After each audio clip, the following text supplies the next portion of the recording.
I could just go right into it. I think I'm gonna do that.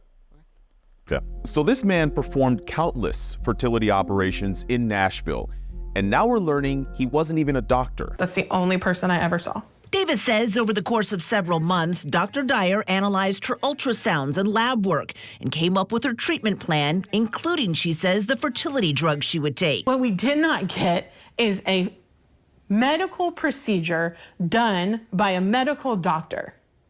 And it doesn't, nothing else matters.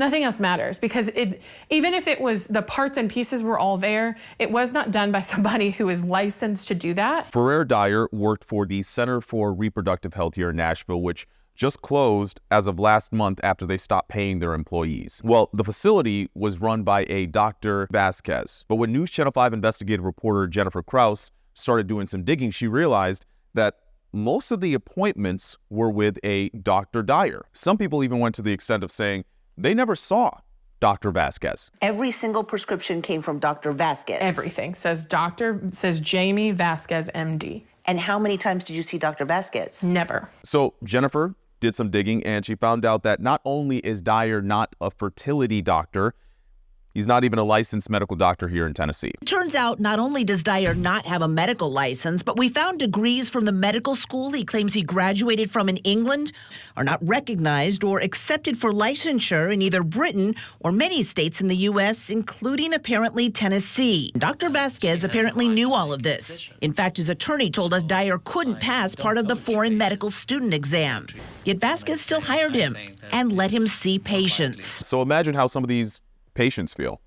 You know, they've had multiple unsuccessful IUI treatments, and now they're finding out that this person who they trusted with these procedures isn't even a doctor. Every single one of these women and every single one of these families who spent money with them, Vasquez and Dyer should be paying them back. 100%.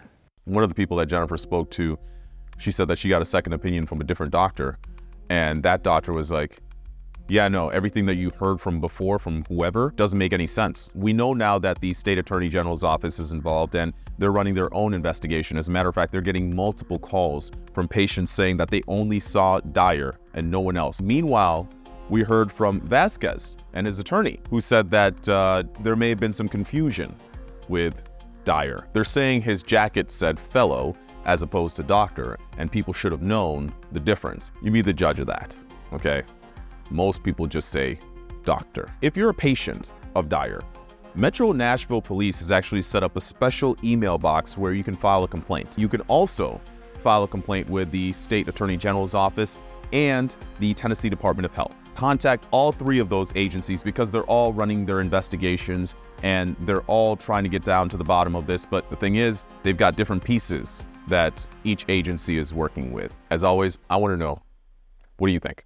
I can see why people saw this image and thought Sebastian Rogers, right? But turns out it's not. The Sumner County Sheriff's Office spent the last however many days working to verify this photo that was taken in North Carolina of a young man that people believed was the missing 15-year-old. So what happened was a woman snapped the photo when she was at a visitor center in North Carolina, and she saw someone who appeared to be Sebastian.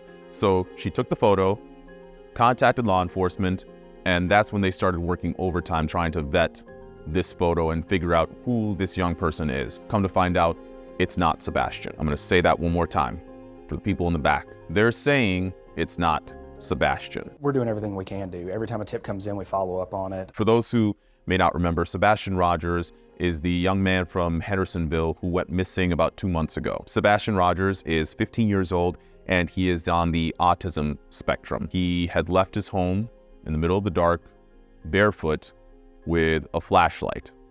That's about it. The search has been ongoing ever since. Detectives, law enforcement, everyone has been trying to find this young man. At this rate, detectives have not ruled out foul play. Yeah, this is a tricky one. The fact that there have been no signs of this young man anywhere, even more concerning. I will point out that law enforcement has said the family's been cooperative. Anyway, they've got the phone number, 1-800-TBI-FIND. If you have any information regarding Sebastian's whereabouts, just share it with TBI, Tennessee Bureau of Investigations. But also, I will credit this person for taking the photo, right?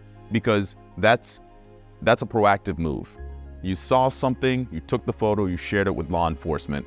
That's doing something. Granted, it didn't work out, but who knows? The next photo, the next person sending it to law enforcement, that might be it. It's worth pointing out there were a lot of rumors that the photo wasn't real, that it was an AI-generated photo.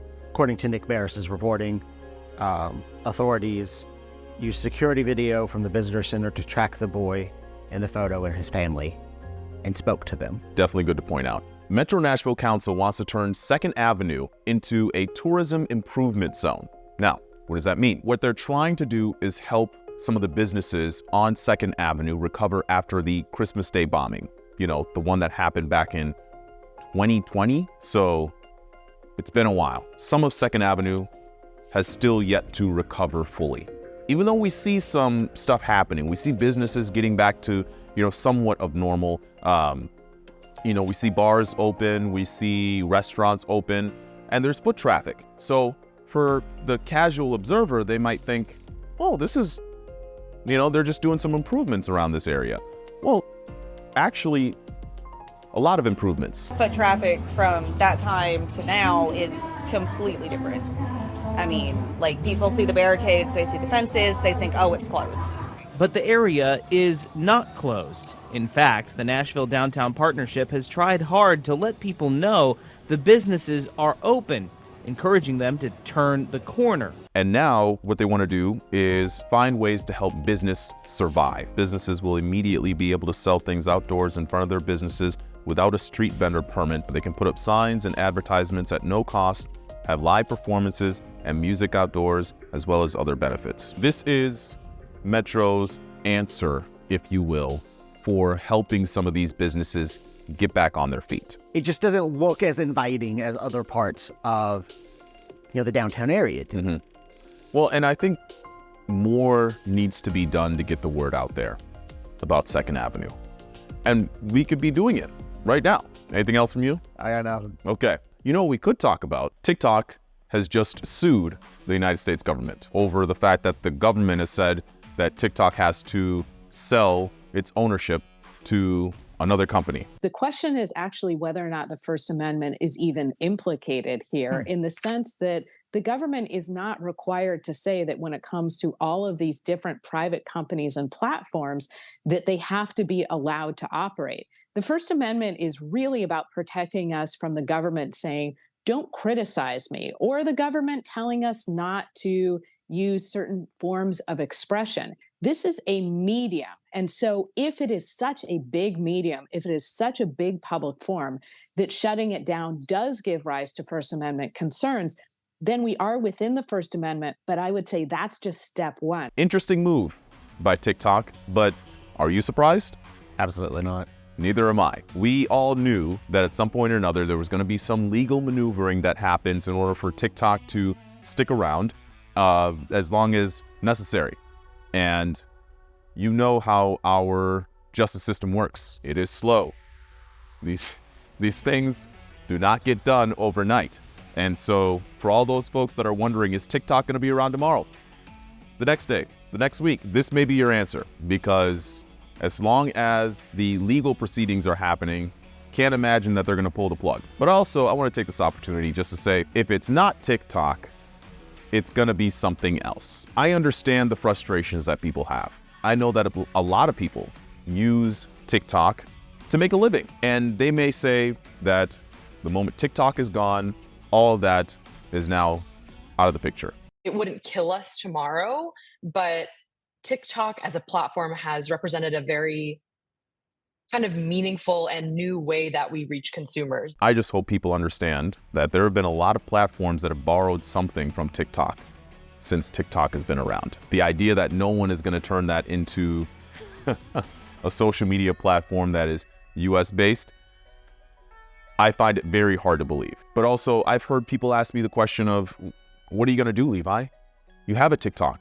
What's going to happen? Are you going to stop making these videos? No. That's very simple. Very simple answer.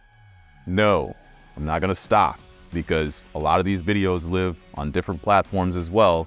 And just because one thing stops doesn't mean I have to stop for everything else. Granted, it would stink because TikTok has offered me a platform to be able to talk in more depth about the stuff that I'm doing, covering, whatever it might be, in and around Nashville. Everyone's already tried to copy it. Yeah. Instagram and Facebook Reels are more or less a direct copy. YouTube Shorts are a direct copy. Yeah. The content can go other places. The problem that the government claims they have with it today is the Chinese ownership. The other side of that was, well, they didn't like how much quote unquote misinformation about Israel-Palestine was out there. A lot of people use it for news. Mm-hmm. A lot of people just use it to relax and for entertainment. Isn't that wild though? You think about it, when I first brought this thing to your attention 3 years ago, news was not a part of anything that most people were doing. But I also know that the concern over privacy issues, I can say some things that get me in trouble. I think I use enough apps that I should be concerned about my privacy, regardless if it's a company owned by the Chinese or not. Many of these companies have sent me, "I'm so sorry, we regret to inform you," messages followed by, "Here's all the stuff that has just been compromised by, through your account." And then we just got to live with it. These are American companies. Just put that out there. You had something to say, Callan? Also, trying to not get myself in trouble. Ah, you too, huh? Okay. Most companies, U.S. companies that operate in China have to follow very strict Chinese laws. And these same lawmakers that are talking about the dangers of TikTok are decrying what China does to U.S. apps, while in turn trying to do something very similar. We're not trying to get fired. Just to remind you, we just have thoughts on the matter. Anything else from you? I got nothing. Okay, simple enough. Folks, you know the rules. You know how this game goes. Like, comment, subscribe, okay? Watch some of these videos. If you haven't done so, check out some of the shorts that we've done. And yeah, let us know what you're interested in. I think that's it. That's it. Cool.